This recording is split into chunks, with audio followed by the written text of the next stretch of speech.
I remember it well. It was 4:30 a.m., dark outside. We were gathering together so that we could host this amazing event.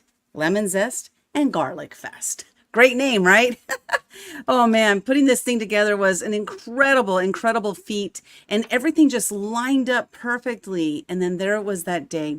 This was the day that I lost $70,000 in one event. One event. But you know what? I kept going. And this is what I want to share today. We're going to talk about resilience, about bouncing back. There are times in our lives that things don't go as planned. They don't go as planned at all. But what do we do in the face of that adversity? What do we do in the face of that failure? You are not a failure. I am not a failure. I have failed at some things, but I've also learned lessons from those things. So today I'm gonna share the story of the Lemon Zest Garlic Fest event, which took place in 2015. It was July 18th, today, 2015. This morning, that morning, I'm going to talk about it as if I'm there right now. Okay. So picture yourself back in 2015. It's 4:30 a.m. You're gathering together with your volunteers, with your team that has really put all this together. Just so you know, I'm not going to share any names during this video. And here's why. It's because I might not remember all the names and I don't want to leave anybody out. So I figured to be safe, I'm not going to share any names at all. So I had this team of people who came together to put together this incredible event. I had an idea. One day, it was probably about January or February. I think it was February of 2015. And I thought, you know what? Gilroy holds the Gilroy Garlic Festival every single year. And they get hundreds of thousands of people to show up. What if I hosted my own event, but it wasn't like the Gilroy Garlic Festival? We did something just like with a twist, with a lemon twist. And that was the Lemon Zest and Garlic Fest. So that's how the idea came about. I just thought it would be fun to host an event, a food event, which I'd never done before. And I thought it'd be fun to do that, bring people together with food and, garlic and lemons. Great idea. Great idea. I absolutely loved the idea. Fascinating, fun, and people were on board. People were on board with this idea. So as we're gathering all the information, we're working with a PR team, we're getting on the news, we're all these things, prior to the day of the event, we're prepped. We are prepped and ready to go. We had 160 volunteers lined up. We had a team of people who were the core team, the organizing team, and we were doing all the work we needed to do in order to put this amazing event together. And it was so fun. Oh my gosh, such a blast. I loved every aspect of it. Absolutely amazing, amazing. So here it is, 4:30, July 18th, 2015. We're all gathered. We have the U-Haul is packed. We packed it up the day before, so that morning at 4:30 we could get into the U-Haul, drive to the venue, which was at the San Diego Waterfront Park, right down on Harbor Drive, right across the street from the Star of India. Beautiful location, absolutely amazing. Now something was happening during that time that we were receiving weather reports, and weather reports were that there was a storm off the coast.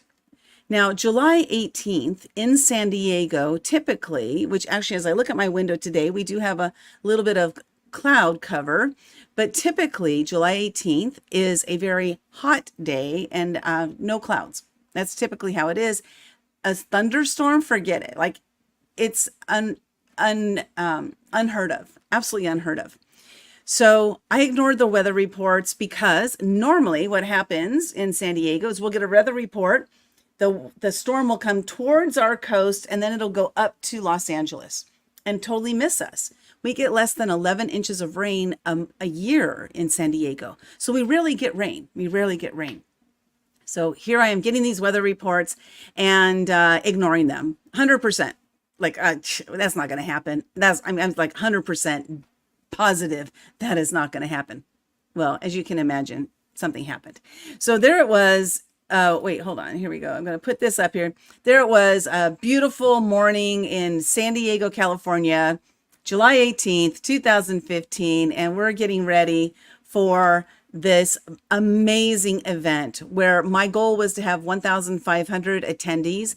Again, this was my very first my very first event where a food event, my first food event. So there were a lot of moving pieces that I wasn't used to. Now I had hosted over 100 events before, but never a food festival, never anything on this scale. The most people I ever had at any event was, I don't know, maybe 75. It was probably more like 50 than 75. And this event, I wanted 1,500 people. Again, we were on the news. I had PR. We were in magazines. We were showing up everywhere, and it was so awesome.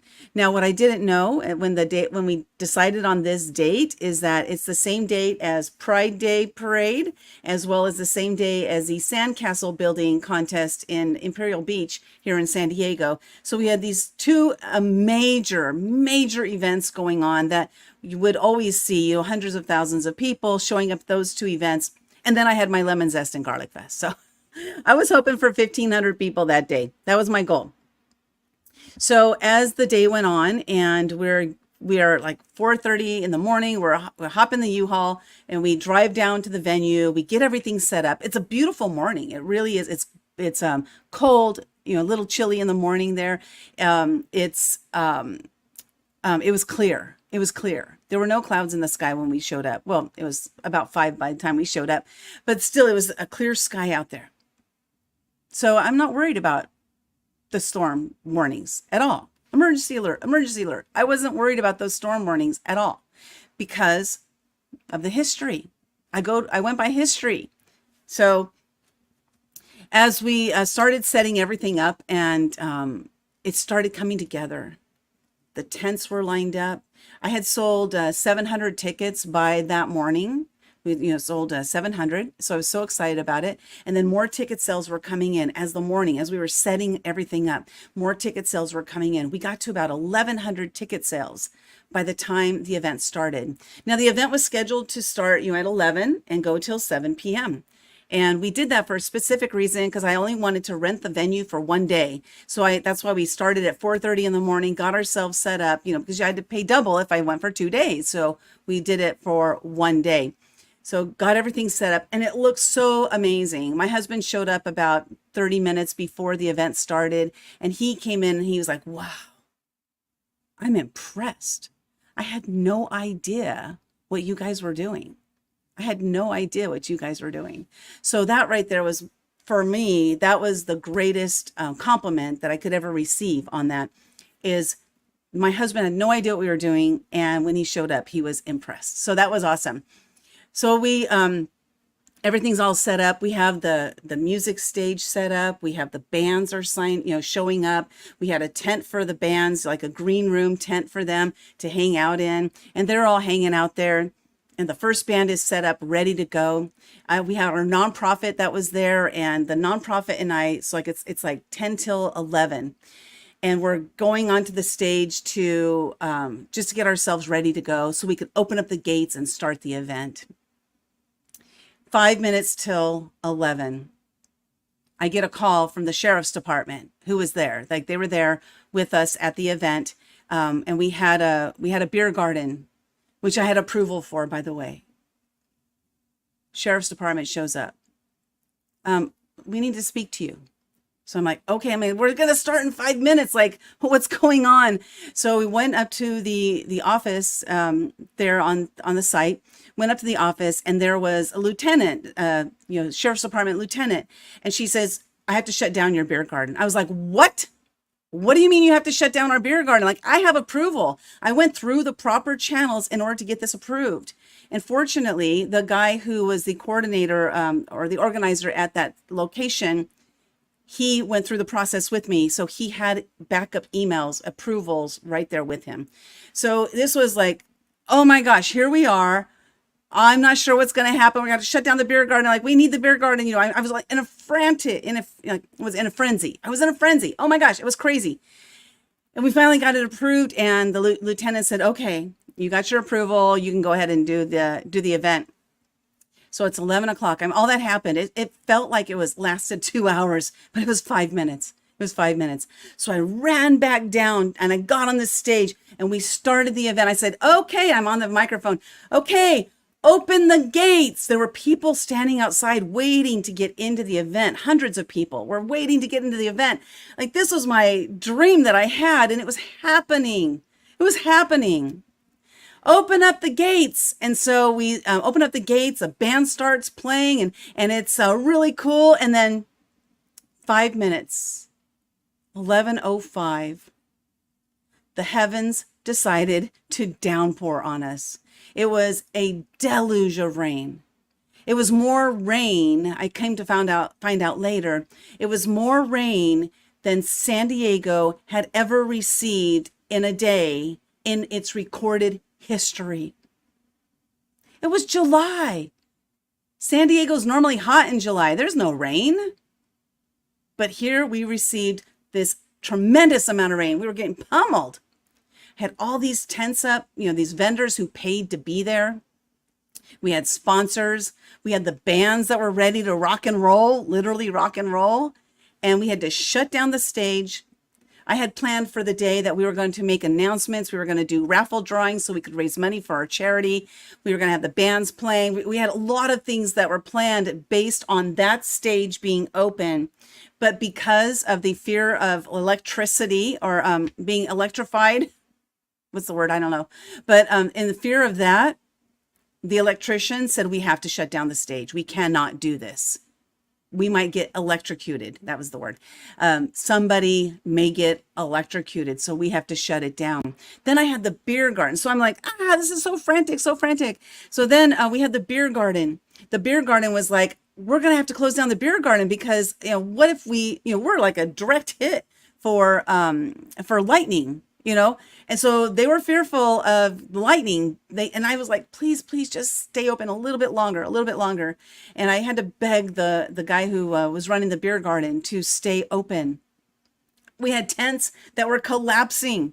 The rain was such a deluge, like these tents, because they're just like those, what we call 10 by 10 tents that are set up. They're set up, and this rain is, getting, heavily, really heavy on them. And it's, making them collapse. So we had hurricane warning, right? I have these little videos set up here to keep me on track, by the way. That's why I have these set up here. But the rain was coming down so hard. That's the wrong one. Skip. Okay, the rain was coming down so hard that these tents were collapsing. And then I started looking, I'm like, oh my God, there they are. The people, they're combining tents together. So we had vendors that were combining their tents instead of packing up and leaving.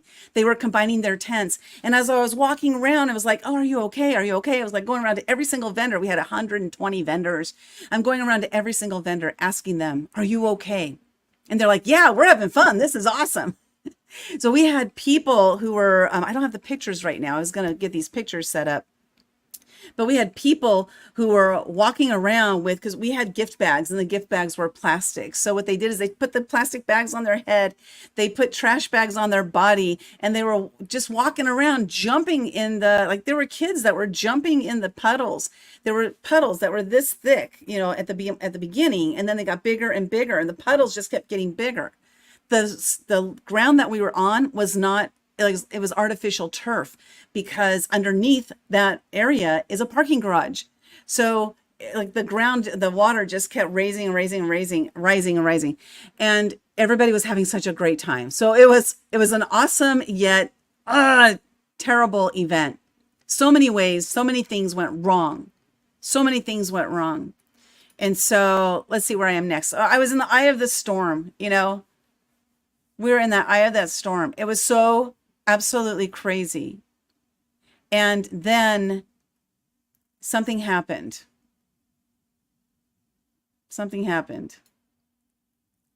I looked up into the heavens and I said, give it to me. What else you got? Go ahead, God, send it to me. I can handle it.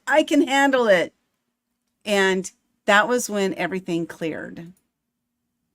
It was really interesting because we had been pummeled for 3 hours. I didn't shut down the event because I didn't want to lose money, not realizing I was already going to lose money anyway, but I didn't want to lose more money. So I didn't shut down the event. And it was my fear of losing money that made me risk people's lives. I had this tremendous drive, to keep going because I let money control me. And it actually kind of made me mad later about myself that I let that money control my actions, my fear of losing that money, letting that money control my actions. That was not the way to go.